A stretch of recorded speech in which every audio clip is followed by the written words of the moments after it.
They thought a $500 hunting fine would humiliate me. Instead, it cost them the very ground under their designer hiking boots. And when they came begging for mercy, I charged them admission to walk where they once strolled for free. Subscribe for more wild, true-style revenge tales you'll never forget.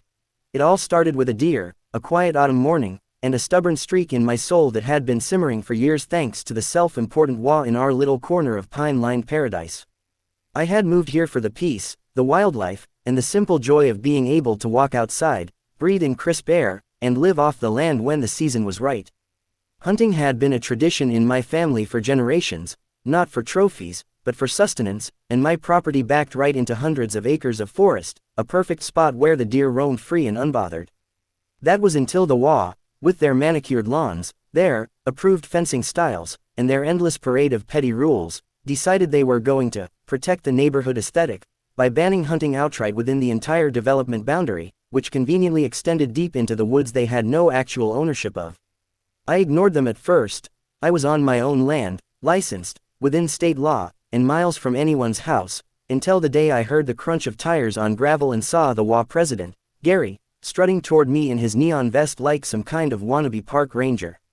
He waved a clipboard, grinned in that smug, HOA enforcer way, and told me I was being fined $500 for endangering the community with firearms. I laughed in his face, thinking it was a joke. It wasn't. A week later, I had a certified letter from their attorney threatening liens on my property if I didn't pay. I could have just written the check and been done with it, but something about the way Gary had smirked that day lit a fire in me. See, what the HOA didn't realize was that I knew the land boundaries here better than anyone, and I also knew something else. The scenic hiking trails they love to advertise on their community website, the ones with the picturesque creek crossings and mountain views. They weren't actually on HOA-owned land. They were on a 36-acre private parcel that the elderly owner, Mr. Davidson, had allowed the HOA to use for free for decades, simply because he liked seeing families enjoy the outdoors. But Davidson was now in his 80s, tired, and thinking of selling. And guess who just happened to have both the cash from a recent business sale and a burning desire for petty revenge? Within 3 weeks, I had quietly bought the entire parcel, creek, trails, footbridges, and all, from Mr. Davidson, who was thrilled it would stay in the hands of someone local. The sale went through without the HOA catching wind, because I had the deed recorded under the name of my small LLC. Then, on the first sunny Saturday of spring, when the trails were at their busiest, I walked up to the main trailhead with a roll of heavy chain, a padlock, and a brand new sign that read, "Private property, no trespassing, violators will be prosecuted." You could hear the confusion ripple through the hikers like a gust of wind. Gary himself was there, leading a group on one of their so-called community wellness walks, wearing his usual cargo shorts and the air of a man who thinks he owns the world. He marched right up to me, red-faced, demanding I remove the sign. I smiled, handed him a copy of the property deed with my LLC's name highlighted, and told him they'd been trespassing for years. That was the first time I saw real panic in his eyes. Within a week, the HOA board called an emergency meeting, and begged me to reconsider, offering to pay a small maintenance fee if I reopened the trails. I told them the new fee was $1,000 per day for exclusive access, or $50 per person per day for casual use, payable in advance. The outrage was delicious. They tried to fight it legally, but my paperwork was ironclad.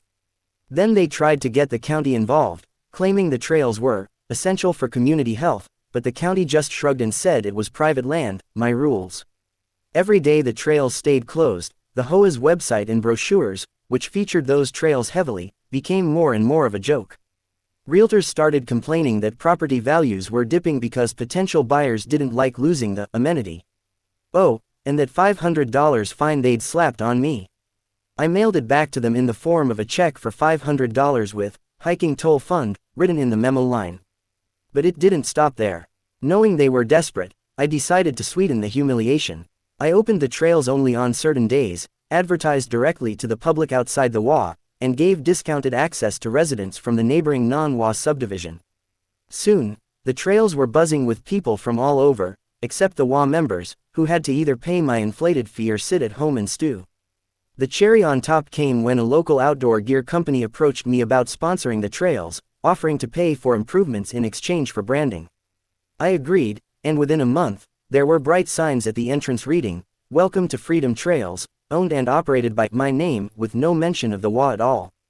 Their precious, exclusive community amenity had become a regional attraction, but one they couldn't touch. Gary eventually stopped making eye contact with me at the grocery store.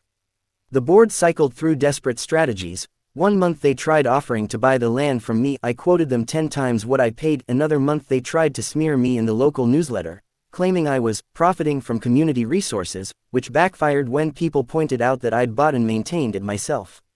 And in the ultimate twist, after 2 years of my ownership, the state wildlife department reached out asking if they could lease part of the land for a managed hunting program, since the deer population in the area had exploded without natural predators. I signed the deal on the spot, meaning that not only was hunting now allowed there again, it was officially sanctioned.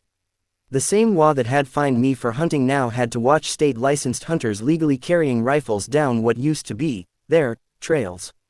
The poetic justice was almost too perfect.